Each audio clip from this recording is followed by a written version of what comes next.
आज मैं आपको बताऊंगा कि अगर आपका SD कार्ड या USB फ्लैश ड्राइव करप्ट हो गया है तो आप उसे कैसे रिपेयर कर सकते हैं। कई बार ऐसा होता है कि आपका SD कार्ड या फ्लैश ड्राइव आपका कंप्यूटर या फिर आपका मोबाइल रीड नहीं कर पा रहा है।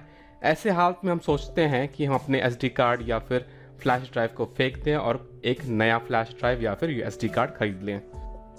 दोस्तों, ऐसा करने से पहले आप ये ट्राई कर सकते हैं जो आज मैं बताने जा रहा हूँ और देख सकते हैं कि आप अपने SD कार्ड या फ्लैश ड्राइव को रिपेयर कर सकते हैं या नहीं। ज़्यादातर केस में होता ये है कि आपका जो SD कार्ड या USB फ्लैश ड्राइव है उसका फाइल सिस्टम करप्ट हो जाता है, जिसकी वजह से आपका कंप्यूटर या फिर आपका जो मोबाइल है वो उसे रीड नहीं कर पा रहा है। तो आइए दोस्तों, देखते हैं हम ये कैसे आसानी से कर सकते हैं। अब इसके लिए मेरे पास किस्मत से कहिए या फिर बदकिस्मती से कहिए, मेरे पास एक करप्ट SD कार्ड है और मैं इसे रिपेयर करने की कोशिश करूँगा। इसके लिए मैं अपना SD कार्ड अपने कंप्यूटर में इंसर्ट करता हूँ। आप देखेंगे जैसे ही मैंने SD कार्ड इसके अंदर इंसर्ट किया, मेरे पास एक एरर मैसेज आ गया है टू फॉर्मेट द डिस्क। तो आइए दोस्तों, इसे फॉर्मेट करके देखते हैं और देखते हैं होता क्या है। जैसे आप फॉर्मेट करेंगे आपके सामने फॉर्मेट का विजार्ड आ जाएगा। जैसे कि विजार्ड आ गया है, मैं स्टार्ट पे क्लिक करूंगा और ओके पे क्लिक कर दूंगा। आप देख सकते हैं विंडोज़ ने मुझे फिर से एरर दे दिया, Windows was unable to complete the format, यानी कि विंडोज़ मेरे इस SD कार्ड को फॉर्मेट नहीं कर पा रहा है। अगर आप अपने SD कार्ड को माई कंप्यूटर पे जाके देखते हैं, जैसे मैं स्टार्ट पे जाऊं और माई कंप्यूटर पे जाऊं, तो आप देखेंगे आपके जो SD कार्ड है उसका यहाँ पर साइज़ भी नहीं आएगा या फिर साइज़ यहाँ पर गलत आएगा। और अगर आप अपने SD कार्ड को ओपन करने की कोशिश करेंगे तो ओपन नहीं होगा, वहाँ पे फॉर्मेट या फिर कोई और एरर आएगा, जैसे कि मेरे पास यहाँ पे इंसर्ट डिस्क का यहाँ पर ऑप्शन आ रहा है। इसका मतलब है मेरा SD कार्ड करप्ट है। तो आइए इसे रिपेयर करने की कोशिश करते हैं। इसके बाद रिपेयर करने के लिए हम कमांड प्रॉम्प्ट लॉन्च करेंगे। इसके लिए हम स्टार्ट पे जाएंगे और इसके बाद टाइप करेंगे हम CMD। आपके सामने कमांड प्रॉम्प्ट आ जाएगा। आप इस पे लेफ्ट क्लिक ना करें, इस पे आपको राइट क्लिक करना है। राइट क्लिक करने के बाद आप रन एज एडमिनिस्ट्रेटर पे क्लिक करेंगे और आपसे परमिशन मांगा जाएगा, आप येस पे क्लिक करें। अगर आपने एज एन एडमिनिस्ट्रेटर लॉगिन नहीं किया है तो आपसे यहाँ पर एडमिनिस्ट्रेटर का यूज़र नेम पासवर्ड मांगा जा सकता है। और मैं यहाँ पर जो भी कुछ बताने जा रहा हूँ वो आप सिर्फ एक एडमिनिस्ट्रेटर कमांड प्रॉम्प्ट पे ही रन कर सकते हैं। तो इसलिए आप इस बात का ध्यान रखें कि आप इसे रन एज एन एडमिनिस्ट्रेटर ही रन करें। दोस्तों, घबराएं नहीं, ये कोई मुश्किल कमांड नहीं है और जो भी कमांड मैं यहाँ बताने जा रहा हूँ वो मैं इस वीडियो के नीचे डिस्क्रिप्शन में लिखूंगा, तो आप वहाँ से भी इस कमांड्स को देख सकते हैं। अब जिस यूटिलिटी का हम इस्तेमाल करने जा रहे हैं उस यूटिलिटी का नाम है डिस्क पार्ट। और सबसे अच्छी बात है कि ये विंडोज़ के साथ आता है, तो आपको कुछ भी अलग से डाउनलोड करने की ज़रूरत नहीं है। तो मैं इस कमांड प्रॉम्प्ट पे टाइप करूँगा। सबसे पहला कमांड वो है डिस्क पार्ट, DISKPART, और एंटर प्रेस कर दूंगा। ये वन वर्ड कमांड है, एक शब्द कमांड है ये। इसके बाद आप डिस्क पार्ट यूटिलिटी के अंदर आ जाएंगे। इसके बाद सबसे पहला कमांड जो हम टाइप करने वाले हैं वो है लिस्ट डिस्क, यानी कि हम देखेंगे हमारे कंप्यूटर पे कितने डिस्क अभी अटैच्ड हैं। लिस्ट डिस्क टाइप करके आप एंटर प्रेस कर दें तो आप देख सकते हैं मेरे कंप्यूटर पे भी 2 ड्राइव हैं, एक है डिस्क 0 और एक है डिस्क 1।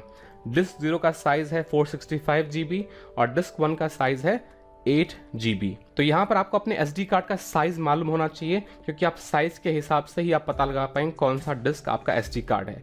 तो मुझे पता है कि 500 GB का मेरा हार्ड ड्राइव है इस कंप्यूटर का और 8 GB का मेरा SD कार्ड है, तो इसलिए डिस्क 1 मेरा SD कार्ड है। और सही डिस्क चुनना बहुत ज़रूरी है, वरना आप हो सकता है अपने किसी और डिस्क को खराब कर दें, इसलिए यहाँ सही डिस्क चुनना ज़रूरी है। अब हम यहाँ पे डिस्क सेलेक्ट करने का कमांड टाइप करेंगे और वो है सेलेक्ट डिस्क 1।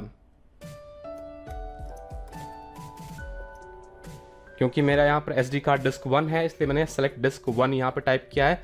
अगर आपके पास मल्टीपल डिस्क हैं तो जो सही डिस्क नंबर है आप वही सेलेक्ट करें। हो सकता है कि आप एक साथ कंप्यूटर पे 2-3 SD ड्राइव या फिर फ्लैश ड्राइव आपने अटैच किया हुआ है, तो वहाँ डिस्क नंबर इंक्रीज हो सकते हैं, तो सही डिस्क ही सेलेक्ट करें। तो मेरे पास यहाँ पे सिर्फ 2 डिस्क है, एक कंप्यूटर का इंटरनल हार्ड ड्राइव जो कि 500 GB का है और एक SD कार्ड जो कि 8 GB का है। तो मैं यहाँ पर सेलेक्ट डिस्क 1 टाइप करके एंटर प्रेस करूँगा।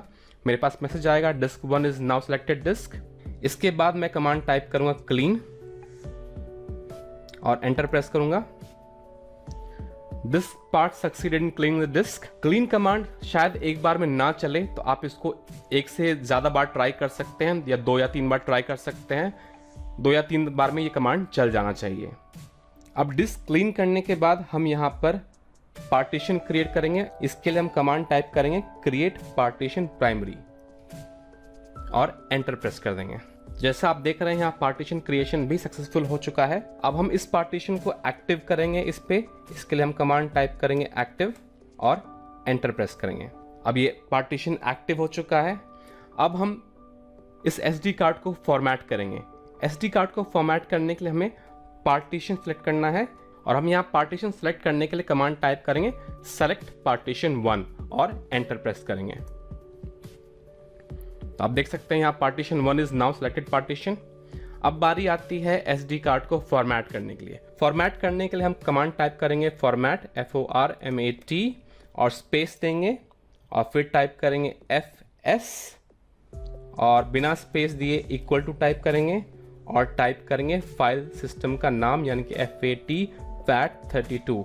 FS है फाइल सिस्टम और इक्वल्स टू FAT32 यानी हम बता रहे हैं सिस्टम को यहाँ पर कि हमें इस SD कार्ड को FAT32 सिस्टम में फॉर्मेट करना है। जो मैक्सिमम SD कार्ड और फ्लैश ड्राइव है वो FAT32 में ही फॉर्मेट होते हैं, तो हम यहाँ पर FAT32 यूज़ कर रहे हैं। तो format space FS equals to FAT32 type करने के बाद आप एंटर प्रेस करें। अब आपका फॉर्मेट स्टार्ट हो जाएगा। फॉर्मेट होने में थोड़ा समय लगेगा, इसलिए मैं इस वीडियो को भी पॉज करूंगा और जैसे ही फॉर्मेट कंप्लीट होगा मैं आपको आगे बताऊंगा। तो आप देख सकते हैं दोस्तों मेरा यहाँ पर फॉर्मेट जो है वो 100% कंप्लीट हो चुका है। और जैसे ही आपका फॉर्मेट कंप्लीट होता है, अगर आपका SD कार्ड या फिर फ्लैश ड्राइव रिपेयर हो जाता है तो आपके सामने ऑटो प्ले का ऑप्शन भी आ जाता है।